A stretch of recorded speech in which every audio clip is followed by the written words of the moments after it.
Grow your talent, you grow your profit. Grow your talent, grow your profit. I feel like on this episode, I just want to say that over and over again, about 1,000 times, although you'd probably cut me off after about 4 or 5. But I am on a mission to help people understand what I call the talent density framework, a mission to help leaders understand what it is that truly drives revenue growth and profit growth. And in my 35 years working with leaders, I think very few actually get it. It's too easy to believe that the way we're going to grow is we're going to come up with some great new strategy, or we've got to get better at execution, or we need to better understand our competition, or we need to attack a brand new market. We need to create a new product. We need to create a new service. All that's true. Those are ways to improve top and bottom line growth. But all those miss the key point. They miss the most direct way, the most important way, the most sustainable way to drive top and bottom line growth, and that's to grow your talent. The number one driver of profit growth is talent growth. And the framework that I have pulled together, I've been working with my clients for over 10 years on this, is called talent density, the talent density framework. Talent density is a framework for improving the strength of talent within your organization. The talent density indicator is a way to measure that talent, a key performance indicator for measuring talent. Now, why does that matter? Why do I believe it's the number one driver of profit? Well, a few things. One is just logic. And there's a great philosophy from a gentleman named Kip Tindall, who was one of the founders of the Container Store, or the founder of the Container Store, was CEO for a number of years, I think up until somewhere in the 2010s. And he had a great philosophy about people. And he writes about it in his book, Uncontainable, which is a really good book. And he calls it 1 equals 3. 1 equals 3 says one superstar performer equals the productivity of 3 mediocre performers. One superstar performer equals the productivity of 3 mediocre performers. You've probably all seen that if you lead other people. In fact, there are certain positions within an organization where I think it's more like 1 equals 5 or 1 equals 10. Think about someone on your leadership team, on your executive team. I don't think it's 1 equals 3. If you've got a great CEO or CFO or COO or VP of sales, I think they're 5 or 10 times more productive just because of the sheer impact they have and because of the number of people that they impact as you cascade down through the organization. I've seen the best salespeople are probably 5x mediocre salespeople. The best programmers are 5 or 10x mediocre people. So it's just logic. 1 equals 3 is a nice way to say it, but your superstars are way more productive than your mediocre performers. And then it's not a big leap to say if your people are more productive, you're going to grow top line, you're going to grow bottom line. And by the way, if you have mediocre folks, I don't care how good your strategy is. I don't care how good your product is or your plans of attacking some new market. If your people are mediocre, you're not going to be able to execute on that. Meanwhile, if you have a mediocre strategy, but great people, you'll find a way through that mediocre strategy are more likely those people who help build a better strategy, a stronger strategy. So we don't need a big 1,200 person study to tell us what we know logically is that if we have more talented folks, we're going to be more profitable. Right? We don't need a study. But of course, I've got one. Why not? There are some skeptics out there. If you're skeptical, I've got the study for you. Boston Consulting Group studied over 1,200 leaders. And they assessed these leaders, or actually the leaders assessed themselves on how strongly their leadership and talent development processes were. And the folks that scored highest, and BCG called them the talent magnets. The talent magnets grew revenue 2.2 times greater and grew profits 1.5 times greater than the talent laggers, the folks that scored themselves lowest on 20 questions that had to do with leadership and talent development. What other strategy is going to multiply your revenue 2.2 times and your profit 1.5 times? You want to grow the top and bottom line, you got to grow your people, you got to grow your talent. Now, the phrase most companies use for their talent management, talent development processes is performance management. It's where they are setting goals and holding people accountable for achieving those goals. They're doing those annual performance reviews. Don't get me started on those. I did a whole other podcast on why we need to dump annual performance reviews. But, all those things, coaching, development, training, all those things are part of what they call their performance management process. Well, the Mercer Group, very prestigious HR consulting firm, back in 2019 did something they called their Global Performance Management Study. And they found that only 2% of leaders believe their performance management processes resulted in exceptional value. 2%.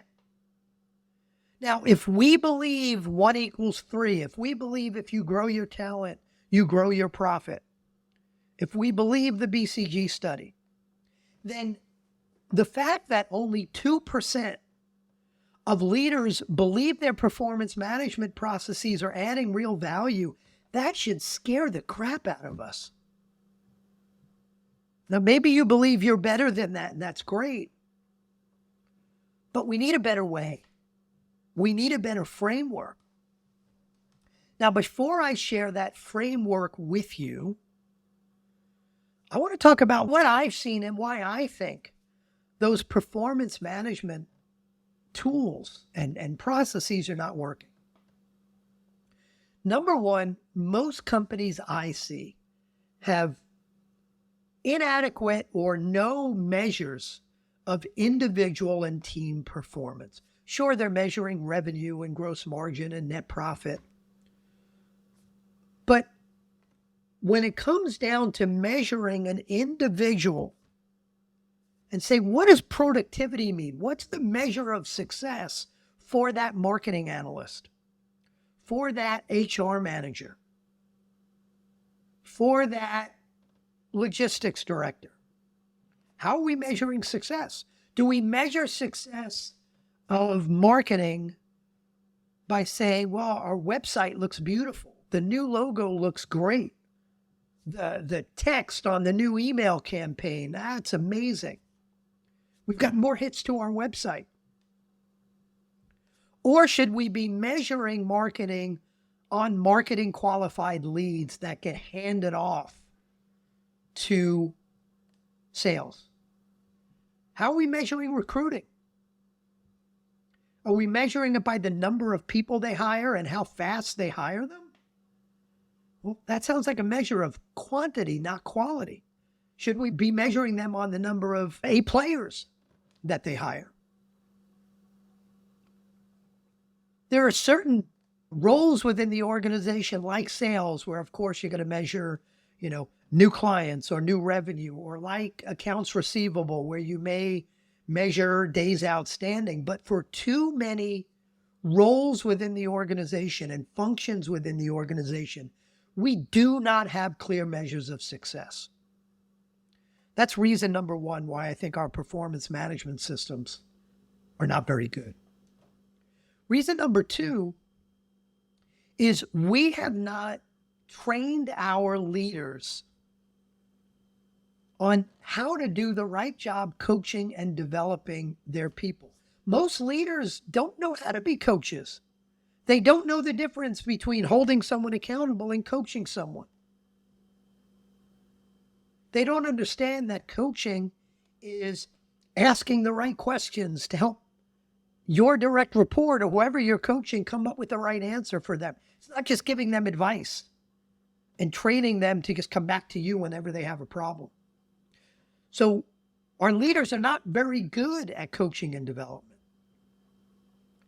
The third thing is we don't hold our leaders accountable for coaching and development. We don't hold our leaders accountable for improving talent density, for improving the strength of their talent. We might hold them accountable for sales or margin or inventory turns, but are we holding them accountable for strengthening the talent of their organization? And lastly, this kind of ties to accountability, is there's no clear overall measure of the strength of talent. How can we hold our leaders accountable for strengthening talent when we can't measure it? When we say, how are you doing on talent? Pretty good. So there are some real basic reasons why our performance management systems kind of suck. So I want to share with you on this podcast, I want to share with you a framework. A framework that starts with having clear measures of performance. I believe there are, at the basic level, there are two types of measures of performance, or two axes we ought to be looking at when we're measuring somebody's performance.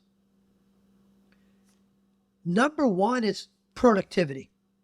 And that's the obvious one, right? We should be measuring productivity at the end of the day, or the end of the week, or the end of the quarter. How do we know that marketing analyst was successful? Now, the problem is the way most leaders measure productivity, although none of them would admit to this, is they measure it based on how long or how hard someone is working. That's not a measure of productivity. That's not about achieving something. That's just working long or working hard. I can remember years ago working at a company where my boss was always in on the weekend. I would come in every once in a while on a weekend just to show my face. Because if I wasn't there, I know my boss would think I'm not working hard enough. This has become even more obvious post-COVID, when a lot of us are working in a, remote or a hybrid workplace, where, you know what? We can't see what people are doing every day. We don't know if they're working long or working hard. I was talking to one of my client CEOs just a few weeks ago, who was angry that on a Friday, when they had one of their remote days, if he couldn't get in touch with someone, he believed they weren't dedicated, they weren't working hard. Now, is that the best measure of whether someone is productive? Are they there when you call them? How long is their day? Did they take some flexibility and go see their kid's soccer game and or not? Like, what? How are we measuring productivity? And if all we're doing is measuring it based on how hard and how long someone is working, A, that's just the wrong way to measure it. And B, we can't do that in a remote or a hybrid environment. So we need to come up with the right measures of success and expectations for that measure. The number of marketing qualified leads per week might be a measure for someone in marketing. So we need to measure productivity. And then even more importantly, we need to measure culture fit. Now, measuring and culture sound like they don't go together. And it is fairly difficult to measure culture fit. But one of the things I do with my clients, and this isn't the only way to do it, but it's a powerful way to do it, is I work with my clients to come up with 3, 4, 5 core values. Core values are not things that look nice on a website. They're not flowery words or phrases. Core values are the 3 to 5 or 3 to 6 behaviors, non-negotiable behaviors that are what kind of boils up from what's most noble, what's most right, what's best about your organization. 3 to 5, 3 to 6 non-negotiable behaviors. And for each one of those behaviors, I have my clients actually measure people on, are they living that behavior at such a high level that they're a model for the rest of the organization? Are they just living it consistently? Are they occasionally having troubles with that core value? Are they frequently having trouble with that core value? And if you look at those scores across your 3, 5, 6 core values, they actually come up with a score.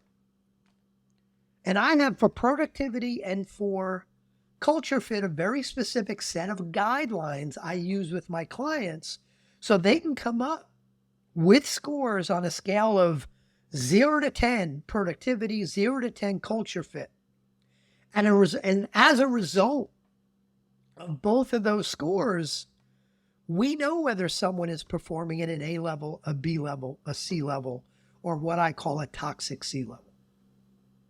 So in this talent density framework, the first step is to have clear measures of performance, both productivity and culture fit.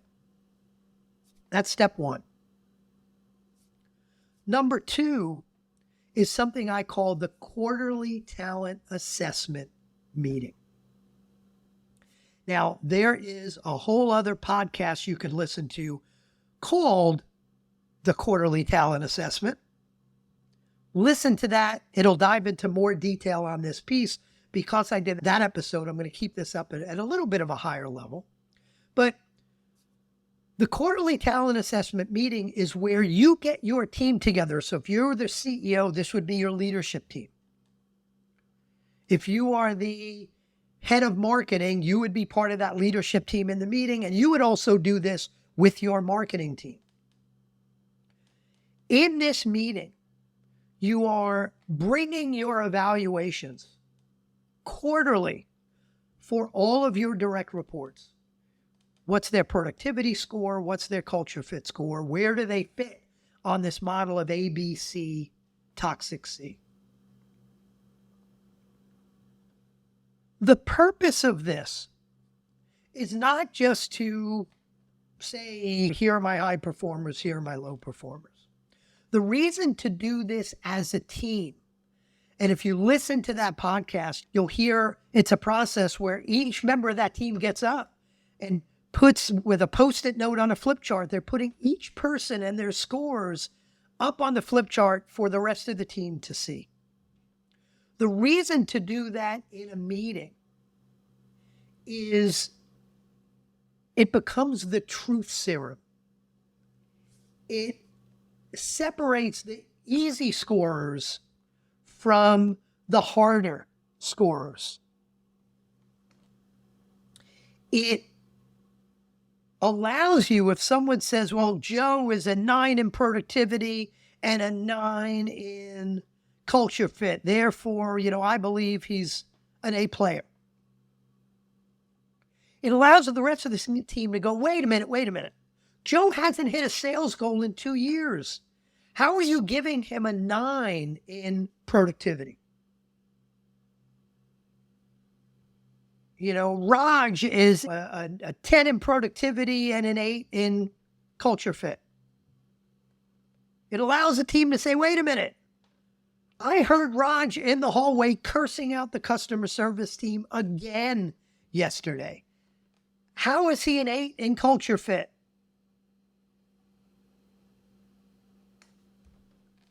So it becomes the truth serum. You debate in that meeting. You discuss. You come up with actions. Actions for your folks performing at an A level, B level, C level, toxic C level. It allows the leaders to commit to actions, which may be things like re-recruiting an A player, challenging an A player. It might be, what are you going to do to take someone performing at a B level and boost them up to an A level? It could be deciding whether you're going to coach or cut the cord on one of your underperformers performing at a C or a toxic C level. But doing that as a team not only challenges you to be honest about your assessment and the actions, but it then allows you to hold each other accountable for those actions, for improving your talent density. So the first part of the framework was having clear measures of success. The second one was this thing I call the quarterly talent assessment meeting. The third is leadership accountability. Accountability for taking action on those things you commit to in the quarterly talent assessment meeting. Accountability for increasing your talent density. And in the next and last part of the framework, I'll talk about a measure for that. Accountability for raising the bar.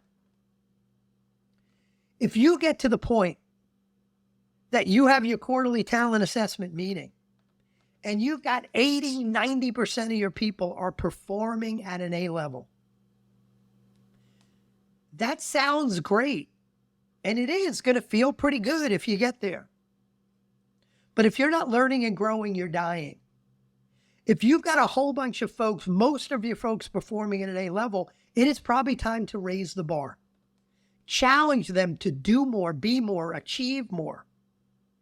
And that may drop folks down to the B category, but that's okay.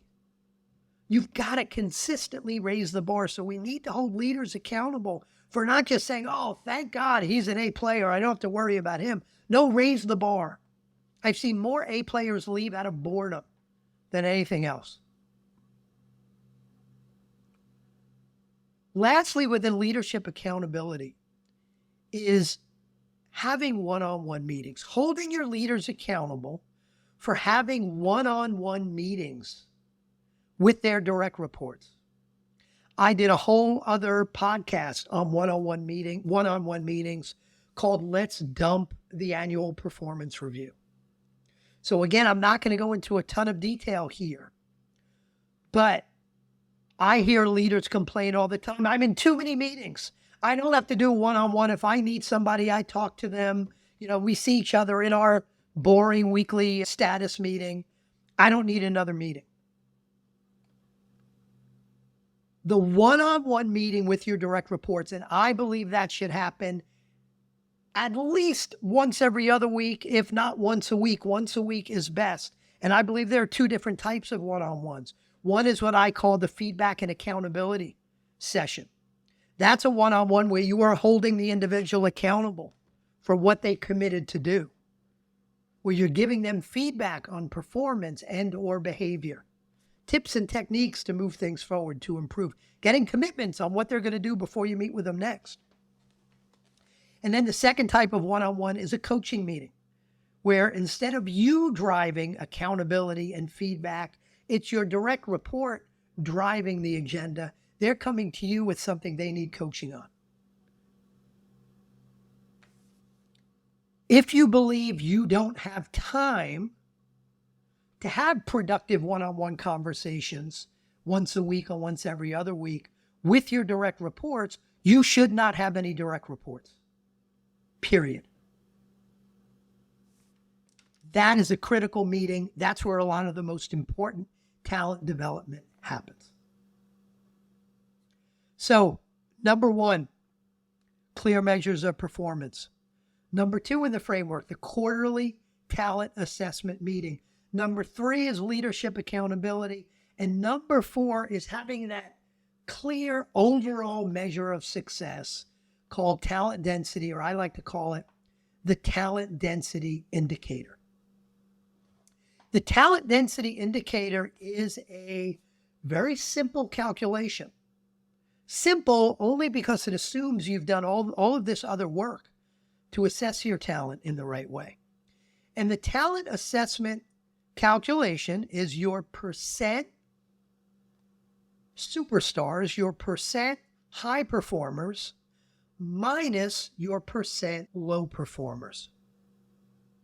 If you listen to that quarterly talent assessment podcast where I get into the depths of people performing at an A level, B level, C level, toxic C level, that calculation is your percent of folks that are performing at an A level minus the sum of the percent of folks scoring at a C and a toxic C level.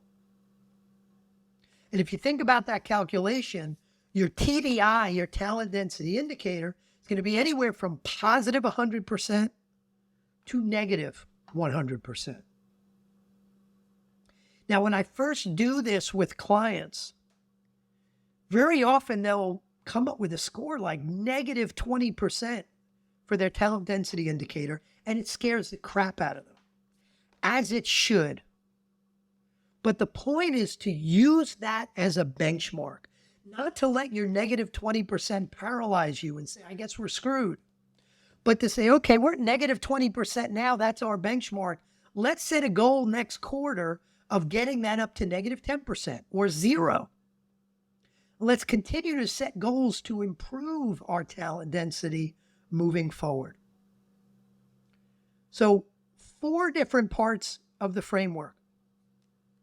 Clear measures of performance, the quarterly talent assessment meeting, leadership accountability, the talent density indicator, that measure of success. And by the way, back to that measure of success, you can calculate that not only at an overall organizational level, but imagine understanding what the talent density indicator is for marketing versus sales versus operations versus service.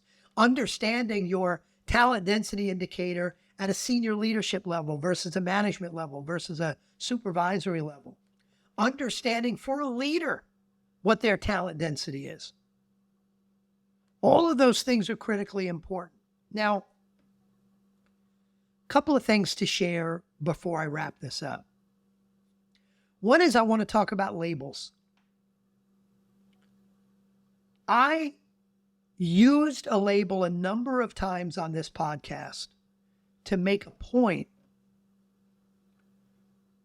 but it's a label I shouldn't be using. It's a label I don't use with my clients anymore. Sometimes I forget, but I do my best. And that's calling people A players, B players, C players, toxic C players. As opposed to, you heard me say a number of times, people performing at an A level, performing at a B level, performing at a C level, etc. Now, what's the difference? It's the same thing, right? No. I realized that labeling people A players, B players, C players, toxic C players was a mistake about a year ago when I was working with one of my clients. It was a new client. And they were talking about folks performing in the B category as if it was all their fault. You know, these B players, you know, they're just not willing to work hard enough, and they don't stay late, and they don't take ownership, and they, it's all the B players' fault. As if that's who these folks were. As if 35 years ago, their mother gave birth to an 8-pound, 2-ounce B player. It's just not true. And by doing that, it takes the onus off you as a leader to help them get their performance up to an A-level performance, because it's not about me. It's just he's a B player. Well, maybe he's performing as a B because you're not leading him in the right way. You're not inspiring in the right way. You're not coaching. You're not developing. You haven't provided the right environment for growth. You don't have the right processes. So it's not a B player, it's someone performing at a B level. Even for someone at an A level, performing at an A level. Saying they're an A player may feel like a compliment, and it is. But if you believe that's just who they are, they're an A player, well, then you're going to say, oh, I don't have to worry about Susan. She's an A player. That's the last thing you should be doing for your superstars. You should spend most of your time with your superstars because those are the folks you're going to leverage to be great. Those are the folks on the phone right now with a recruiter offering them a job at 50% more. So saying they're performing at an A level puts a little bit more of the onus on you as a leader to make sure they continue to perform that way, that they even raise the bar to a higher level. So be careful of labels. The last thing before I wrap up is, where do you start? I shared a lot. This framework is simple to follow, but can be complex to implement and takes a lot of change management. Don't boil the ocean. Don't try to implement all of this stuff in one shot. Start at the top. Start with the senior leadership team. Start with getting clear measures of performance for the senior leadership team, form one level down, have that quarterly talent assessment meeting just for the senior leadership team, assessing one level down. Just do it at that level and get it right. And when you get it right and it's working, start to cascade it down. Now, as I said at the beginning of the podcast, I am on a mission. I just know the importance of this. The groups that I work with, whether they're CEO groups like Vistage or my clients or the keynotes I'm doing, when I talk about all the pillars of building a great leadership team, it's this idea of talent density that resonates the most. It's this idea of talent density where people tend to score the lowest as to how they're doing now versus where they want to be. So I'm on a mission because of how important it is. And selfishly, I'm on a mission because my big project for the remainder of this year into 2024 is, that's my next book. Don't know what it's going to be called yet, but that's my next book. Is all about talent density and growing your talent to grow your profit. I'm working on software as well. I will put in the show notes, I will be building a page on the website about talent density and something called a talent density launch pad to get people going on this framework and these measures and this accountability. So stay tuned for more information on the talent density launch pad. Look in the show notes. I hope by the time this comes out, I'll have a link to something on the website. But anyway, super passionate about this. You've heard me in previous episodes talk about that talent density. You will hear that phrase a whole bunch more coming up. What are you doing to grow your talent? Because if you grow your talent, you will grow your profit. Go to it.